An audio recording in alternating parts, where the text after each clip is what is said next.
DocTalk is brought to you by Merck Animal Health, the science of healthier animals.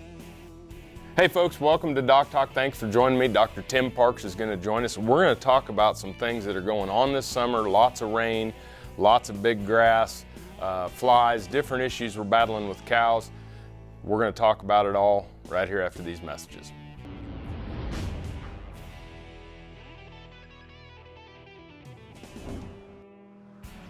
As dependable as the sunrise, in dairy parlors, open pastures, on ranches and feed yards across America, a place where reputation is more than a name, where the science of healthier animals is a way of life. It's the responsibility that drives who we are and what we do. Every decision, every day. It's your livelihood and our responsibility. Closed captioning brought to you by Vet Gun with Amel and new AMA Abamectin Vet Caps, the 1-2 punch against hornfly resistance from AgriLabs.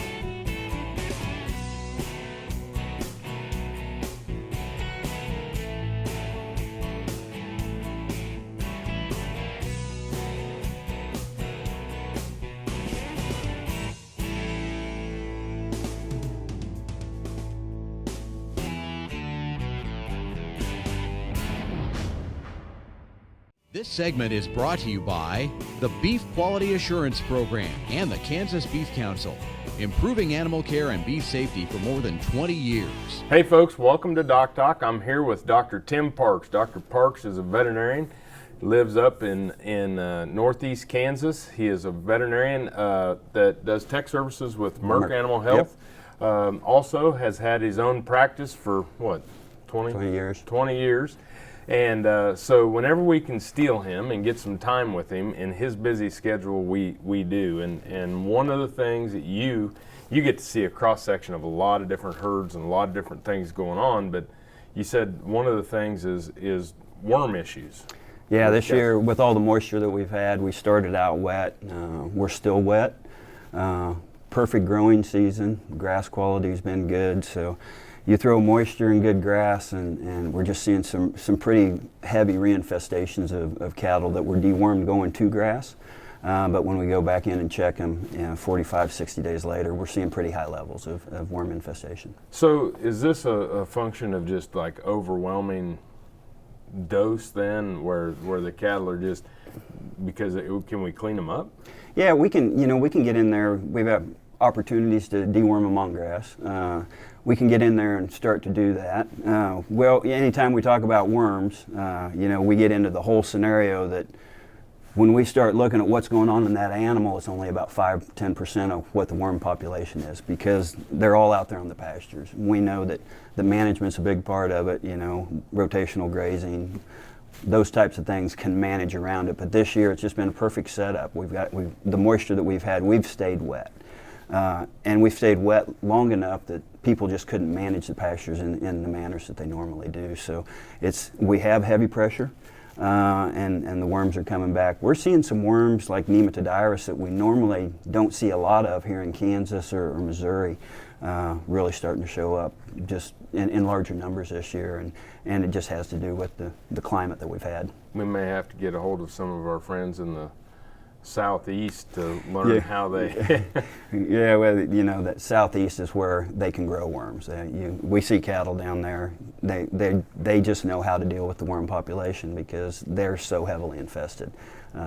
Heat, humidity, grass, those are the things that really drive those worm populations. And what are people, what are some of we know that there are negative impacts of worms. Yeah. First of all, we don't want to have infested cows. Right.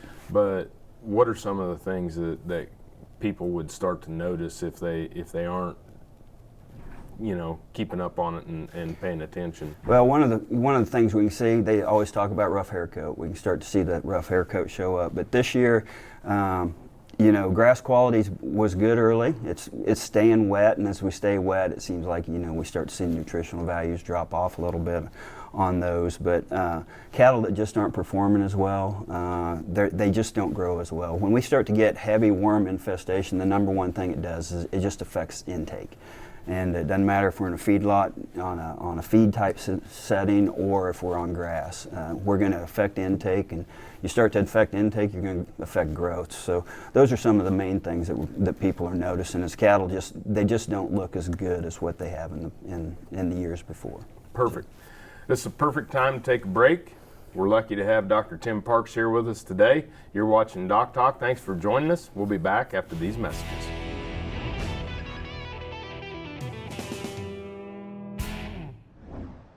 Thanks for joining me today for Boehringer Ingelheim's Cattle First. When we start to think about labels that are on bottles of antibiotics, it's extremely important that we follow them. The first thing that's on the label, what species is this indicated for? So it might be for cattle, for horses, for dogs, or cats. Once we understand the species that these products are labeled for, what's the indication? Bovine respiratory disease. Could it be for foot rot? There's a list of species, indications. After that, what's the dosage, what's the route of administration, and then what's the withdrawal time, or the time in which it's safe to take an animal to slaughter from the time in which the animal was last treated until that animal was slaughtered. So, species, indication, dosage, route of administration, withdrawal. All of these are important components on the label, so make sure that you follow them and use antibiotics judiciously. Boehringer Ingelheim's Cattle First.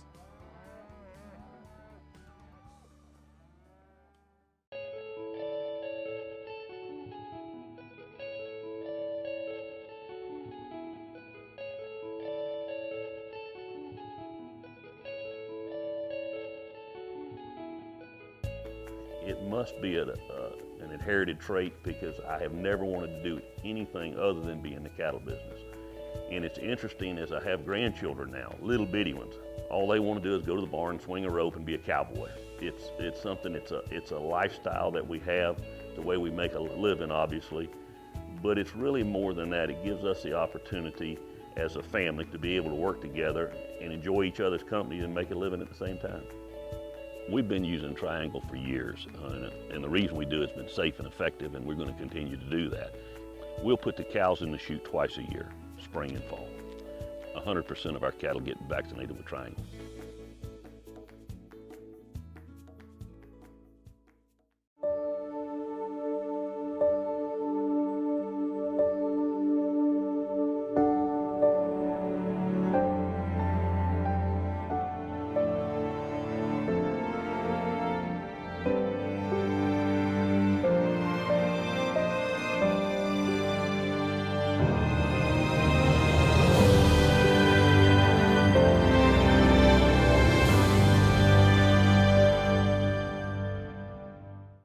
This segment is brought to you by the Beef Quality Assurance Program and the Kansas Beef Council, improving animal care and beef safety for more than 20 years. Hey folks, welcome back to DocTalk. Dr. Dan Thomson here with Dr. Tim Parks. He is from, now what is your home?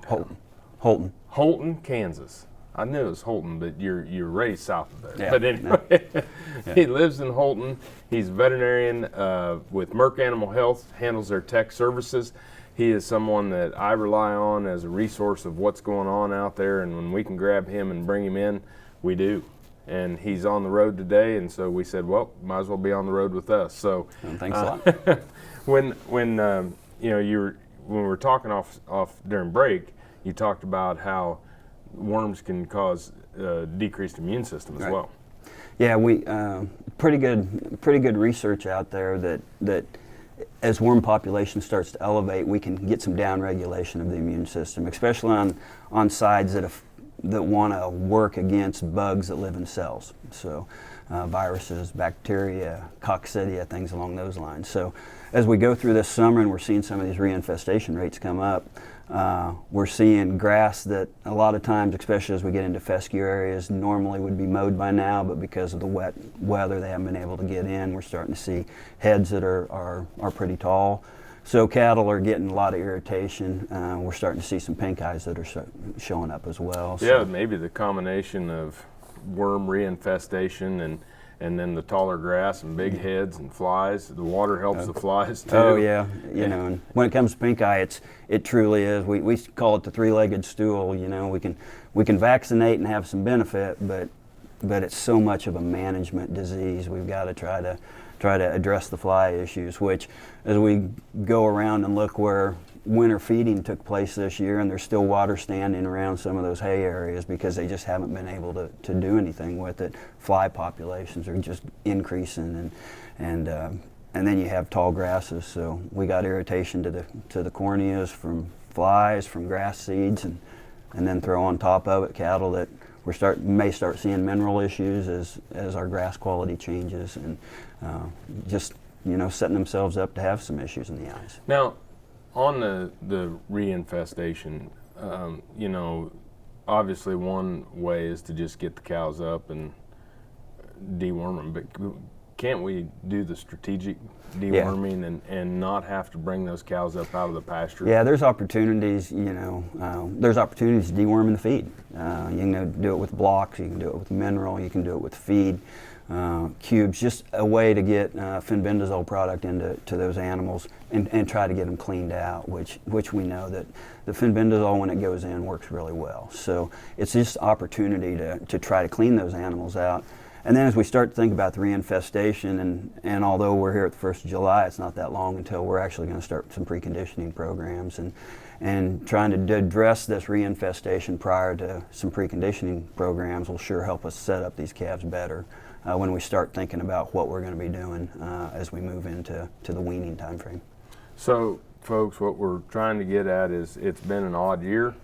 Look at doing some strategic deworming. You can use the Safeguard, the fenbendazole product, and get it into those cows. Work with your local veterinarian. They are dealing with these types of cases on a daily basis, and get in there and work with them and get it figured out. We're going to take a break here with Dr. Tim Parks. When we come back, we're going to talk more about summertime cow and calf issues. You're watching DocTalk. Thanks for joining us.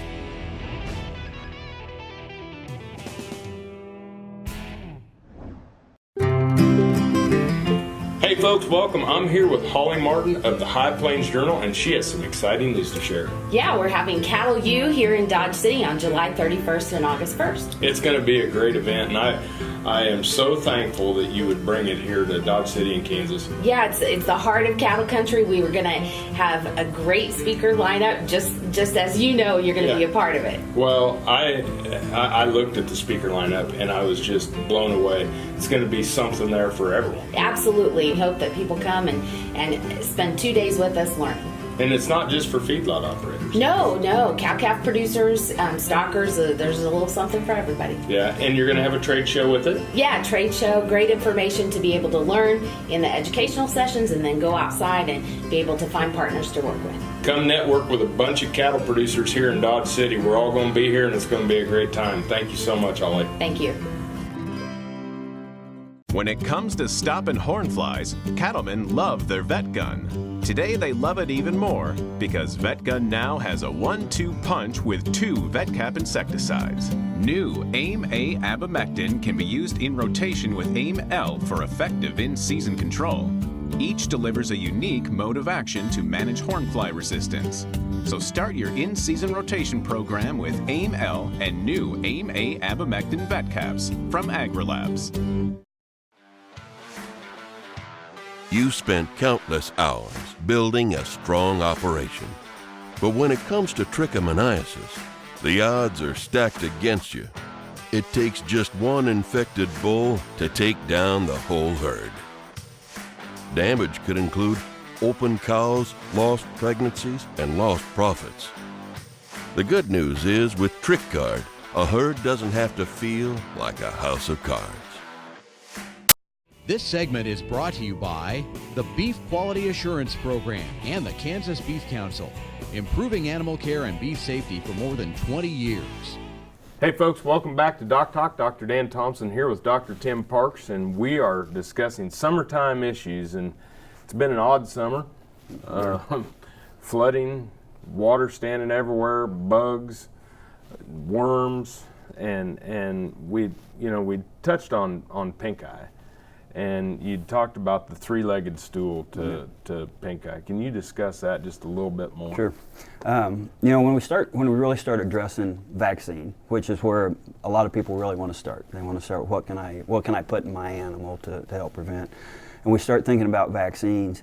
As you look at products, they're really the commercially available, the traditional vaccines, Moraxella bovis type of a bacteria. Traditional pink eye that we think of. You really need to think, how many doses do I have to get in there? Because most of them require a booster, and what's the best timing? And that becomes kind of a shortfall for a lot of programs, because so many times, as we talked about earlier in the spring, we get one shot at them and we may not get these animals back up. So when it comes to the vaccine side of it, we need to make sure that we're addressing it to the best of our ability, especially along the bovis side. Then fly control, a whole different scenario, whether it's fly tags and when the fly tags are put on. Everybody wants to put fly tags in March and April, and we start fighting flies about this time of year, 1st of July, and a little sooner this year just because of conditions. So making sure that we're addressing the fly issue, because if we don't address flies, that's what's moving bacteria from animal to animal, causing irritation. And then again, looking at what's going on in these pastures. We have a lot of stem on a lot of the grasses this year. So as cattle are reaching down through to get grass, a lot more chance for irritation. Poking themselves. And they're just scratching the corneas. It's just setting them up. It's kind of that perfect storm again is coming in on pink eyes. And now we're starting to move into the time frame where we do tend to see more Moraxella bovoculi, and not the traditional ones. They don't respond quite as well. We just, but there's not very many vaccines available either, because of just, being able to come up with a good challenge model to get a vaccine that works, we can show works well. Yeah, I tell people about the fly control is that, we send the fly control with the cattle that are on the pastures, and then we try to control our environment for the ones that are in the dry lots. Yep. Exactly. And so getting rid of dead hay, places where they could nest, cutting down weeds so they don't have a place to get in out of the wind and nest, and things like that are vitally important. Yeah, and it goes back to what can we do to the environment to try to set ourselves up for the best control that we can possibly get. And rotation, making sure that we're putting the products on, and as we're putting porons on, maybe some rotation to try to keep the products working. If we think about the life cycle of that fly, there's a lot of generations that go through in the summertime, upwards of 30 generations of flies. So rotating the porons that we use and the chemical compounds to try to get the best protection that we possibly can. Yeah. And again, you and I both have experience in veterinary practice. There's differences in different regions, and different products work, and that local veterinarian knows. Yeah, working with your veterinarian and being preemptive on it. If we have a fly infestation that we're trying to get on top of, it's a lot tougher than when we start early and get the preventative in place to try to reduce the population instead of trying to address a huge population once it shows up on our cattle. Cool. Get with your veterinarian, get with your co-op, your nutritionist, work on fly control with your cows. When we come back, we're going to wrap up some of the summertime issues here with Dr. Tim Parks.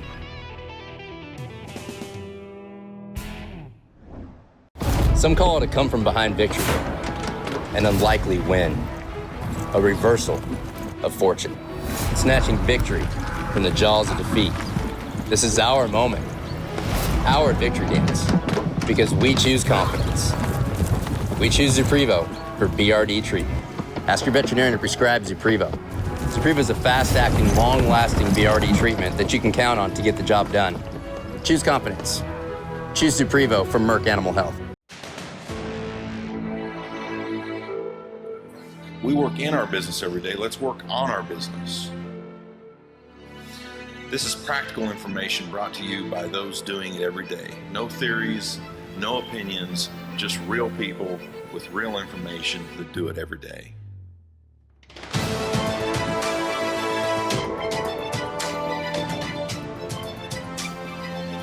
You want your people to follow you, care for them, love them, be there for them, tell them you've got their back.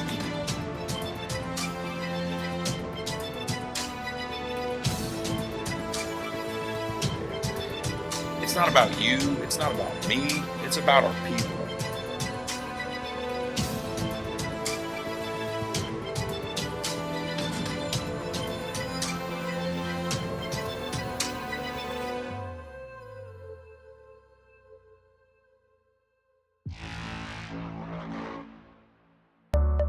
Say this is a calf that's been run through the chute a few too many times. Going through the chute stresses cattle, causing them not to eat like they should. Luckily, Pyramid 5 plus Presponse SQ provides proven protection against key respiratory diseases in a single shot, with just one trip through the chute. Talk to your veterinarian about Pyramid 5 plus Presponse SQ, and soon your calves will relax and eat like a whole different animal.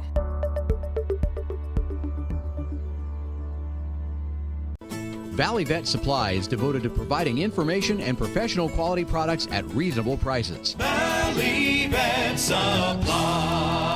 Hey folks, welcome back to DocTalk. Dr. Dan Thomson here with Dr. Tim Parks, who's a veterinarian out of Holton, Kansas, and he is the technical services vet for veterinarian for Merck Animal Health, who does a lot of work here, not only in our state, but surrounding states, and has been a colleague of mine, owning his veterinary practice for 20-some years. And great wealth of information. Appreciate you taking time to be with us. Thank you. Yep. And, you know, we've talked about some different things, and I guess the one thing I just keep coming back to with this reinfestation of people, you know, how do worms have an effect on conception rates? Because if we don't have cows that are bred, we're in deep doo-doo. Yeah, we can sure see a decrease in conception rates. Again, the big effect that we see on the calves is intake, so growth as we see it at that level. But as these cows mature, they start to develop some immunity. Not that it's a protective type of immunity towards worms, but it'll reduce the numbers. But as we see heavy infestations occur, conception rates can be decreased. And as we start to think about some of our second calf heifers, you know, that hard to breed animal that's still growing, that's nursing a baby calf, and we're wanting it to rebreed, let's throw a little worm pressure on, and we can start to see some conception rates drop off in them as well. So again, worms, I always talk about building the fecal foundation with people, because worms is really a key. You get worms and you get nutrition under control, and other things start to fall in place for us when we start thinking about the everyday things that we run into around cattle and diseases. And we tend to focus on the things we can see, like the external, the flies, and I mean, I've seen bugs this year come up out of the grass that I don't even know what they are. Yeah. You know, and you're like, where did these come from? And so it is one of those things that we have to pay attention to, because if we're seeing them on the outside, there's probably things on the inside that we're not seeing that rear its ugly head through decreased performance, decreased conception rates, and by having you on the show and bringing this awareness to us, there's a lot of people out there. I hope that y'all will take a look at your cows and make sure that you're not getting some sort of reinfestation because of the heavy pressure that we're going to see this year. Yeah, work with your veterinarian, do some fecal testing. You know, it's an easy test. It gives us an idea. It gives us an idea of what's going on in that population of animals. And remember that's what we're talking about. We're talking about a population of animals. So let's figure out what's happening in and with there. So with the fecal test, can they just take the samples and bring them into their veterinarian? Yep, work with a veterinarian. Veterinarians work with some companies. We do some work. We help veterinarians out and do some work with them. Just figuring out what's going on in those populations. How many cows should a person sample? We like to sample 20 because we like, as you look at it, basically we'll get about 80% of eggs coming out of 20% of the population. So we like to try to find what we call those high shedding cattle. So statistically, it's around 18 head will help us find those, but we say 20, and that gives us a really good idea what's going on in that group of animals. Just put it in a Ziploc bag, or? Yep, pick it up in a Ziploc bag and keep it cool. It's important this time of year. We got to keep them cool because they're eggs. That's what we're counting, and eggs can hatch. And if eggs hatch, we may not find the larva because we're looking for the eggs. So it can skew our results. So we want to keep them cool. Might not go to your wife's refrigerator, but sure find one that we can keep them cool in. So put them in the beer fridge. Anyway, folks, if you have one. Not saying you should. Now, thanks for joining us today. Thanks to Dr. Parks. It's a great show. We always feel special when we get to have him on the show. It's special that y'all watch the show.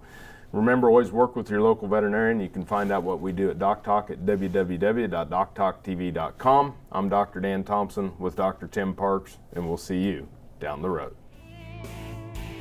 Closed captioning brought to you by Vet Gun with Amel and new AMA Abamectin Vet Caps, the 1-2 punch against hornfly resistance from AgriLabs. For more information about this program or previous programs, go to DocTalkTV.com. DocTalk was brought to you by Merck Animal Health, the science of healthier animals.